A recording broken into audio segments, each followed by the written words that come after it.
Good evening. Please rise and join us in reciting the Pledge of Allegiance. I pledge allegiance to the flag of the United States of America and to the republic for which it stands, one nation, under God, indivisible, with liberty and justice for all. Thank you. Please be seated. Allow me to note the exits in the rear there, down a short corridor here. I will call for the order of the day. I move we open the special meeting portion of this evening's meeting. Is there a second? Second. All in favor? Aye. Motion carries unanimously. Item 1, public hearing, Meadows at Dean's Corners. I move we open the public hearing. Is there a second? Second. Roger seconds. Ruth, would you read the notice?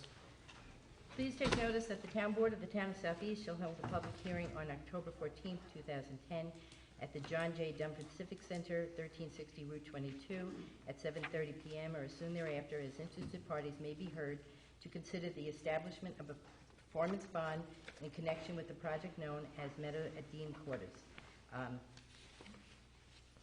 Phases 2-3 premises located on Dean's Corners Road, Town of Southeast. Thank you, Ruth. Is there comment?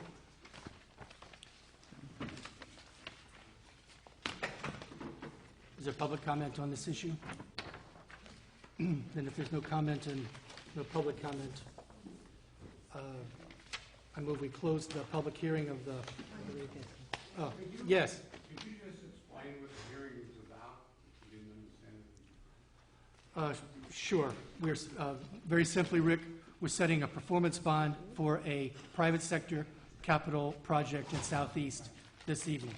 In order to set that performance bond, by law, we have to host a public hearing to receive public comments. In the ordinary course of business, there are not comments to posting of performance bonds and so forth. We had tasked the municipal engineer with the job of, as we do in every matter, with the job of coming to a conclusion regarding what a safe performance bond would be to protect town taxpayers in this, with respect to this project, Meadows at Dean's Corner. And tonight, we'll conclude the public hearing, pass the resolution, and green light the bond so that the project can go forward. Yes, sir. Does that include the fees that go along with the performance bond, like inspection fees and That is, recreation fees? well, that's a happy derivative outcome from setting the performance bond. Okay. Yes, So but not directly that related. discussion could be discussed when you discuss the performance bond? Well, there'll be more, and if you would like to make a comment about it, now's the time. The public hearing is open. Well, my only comment is that every other development, including the campus, and the engineer's letter said that the performance bond, a certain percentage should be paid at the time of approval, plus an inspection fee, plus a recreation fee. And that should be paid at one time after the approval of the project. And up until this time, none of the $1,208,000 has been paid, and I would suggest that once this has been approved and the performance bond approved, that should be a priority for the town to make sure that those fees are paid. I agree with you, Rick. Thank you. And by means of this tonight, we'll move the ball on that field. Yes.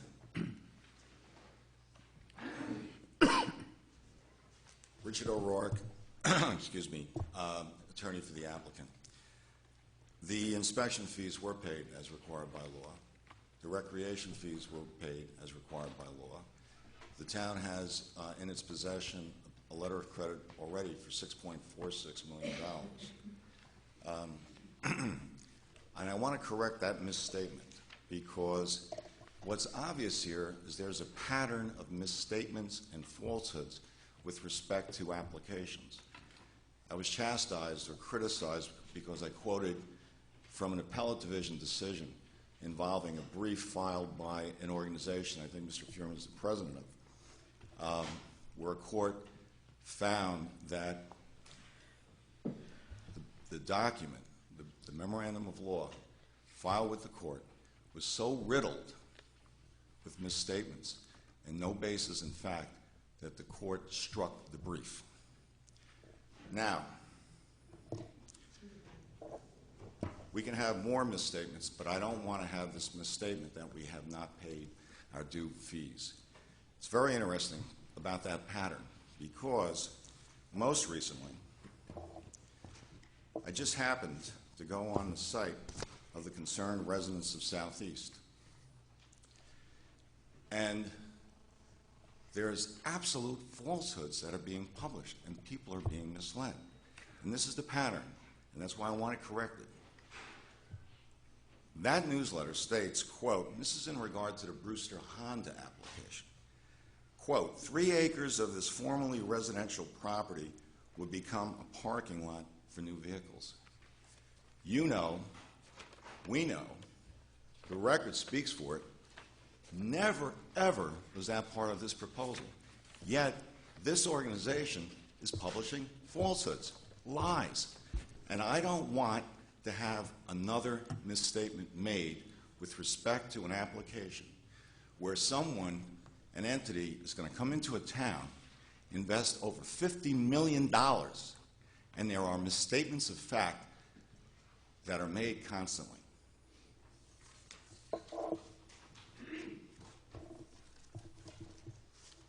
Thank you, Councilman. Yes, I don't want to get into the argument we always get. no back and forth. But Yes, Rick, you all have I the floor. asked is that I was at the planning board meeting, and Mr. O'Rourke had asked the planning board that it was up to the town board and the planning board to decide whether all the recreation fees and all the fees had to be paid. And it was up to the town board to decide when that had to be paid. That was the question he asked during the time. So if they have been paid, then we have no problem with it. If they haven't been paid, then they should be paid. That's as simple as that. We had a budget meeting tonight with department heads, Councilman Cullen and I this evening, and we're looking forward to receiving the recreation, for example, the recreation fee inflow to help with the budget for future years. Again, that was You a have the total floor. misstatement of what was said at the planning board. What was said was that, as required by law, the recreation fees and the inspection fees that are not yet due, but will become due, will be paid as required by law. Over $200,000, contrary to the falsehood just stated, have already been paid by way of the filing of the beginning of that plat. Now, let's just see how that is misstated in a newsletter. Okay, thanks for that. No back and forth. What I said was, I referred to the town engineer's second phases, 2 through 6, where there were fees still owed. $200,000 has been paid, but $522,000 hasn't been paid, and $482,000 hadn't been paid at that time.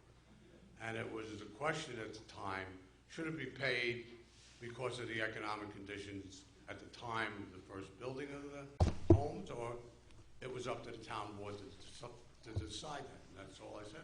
If everybody's decided it's going to be paid, then that's fine. Thanks, Rick. Yes, sir. Earlier it was stated the recreation fees have not been paid. Earlier it was stated inspection fees have not been paid. They have been paid as required by law. You don't pay hundreds of thousands of dollars until it's due. It can't be due until you close the public hearing, which you did, or you will. The performance bond is required. The letter of credit performance bond will be posted in the amount of $9,645,000, and all fees will be paid as required by law. And I'm delighted that this is being taped. May I Very just good. ask one Sure. question? At this time, your statement is that your client is in complete compliance with all of the requirements of the town board, correct? That is correct. Thank you. Not only that, I just, Okay, all right, never mind. That's it. And I believe implicit is that once we greenlight this bond, then additional obligations will arise. Will is away, but he'll join us later this evening. He's on his way. I believe If it's there's- important that everyone knows that the town board is on top of the different requirements that we've imposed, and I believe that what Mr. O'Rourke has stated tonight is his client is in compliance up to this point and will be in compliance with what's required. We appreciate comment. We like when people come to us and ask us questions to make certain that we're doing our job, that other people are doing their jobs, and we appreciate the spirited debate that we have. So there's no further public comment and no town board comment. I move we close the public hearing portion of the meeting this evening. Is there a second? second.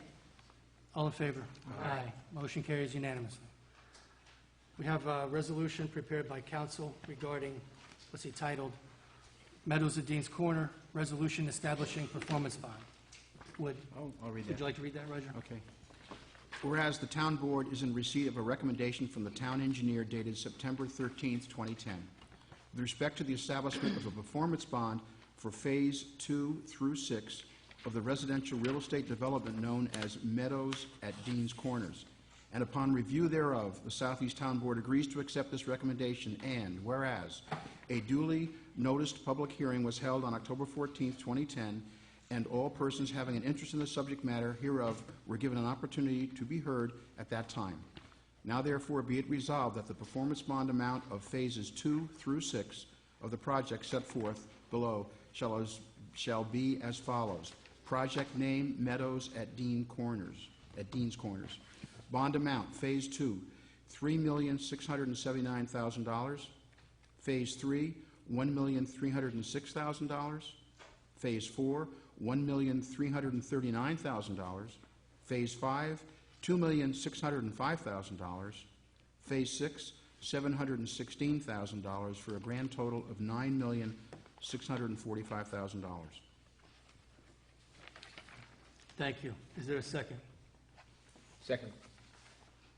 Roll call vote, please, Ruth. Councilman Cullen? Yes. Councilwoman Hudak? Yes. Councilman Yee? Yes. Councilman Gross? Yes. And Supervisor Rice. Yes, Carried motion 5-0. carries unanimously. The next item is the excavator lease purchase for the Highway Department. Would someone like to read the equipment lease resolution, please? I will. This is the resolution for the equipment lease. Whereas the town board is in receipt of a proposal dated September 29th, 2010 from Trinity Capital for the lease of a 2010 Kubota KX057 excavator, serial number 20214. And whereas the lease agreement would be for a period of 5 years payable in the amount of $12,101.30 per year. And whereas at the conclusion of the lease term, the equipment can be purchased by the town for its stated residual value.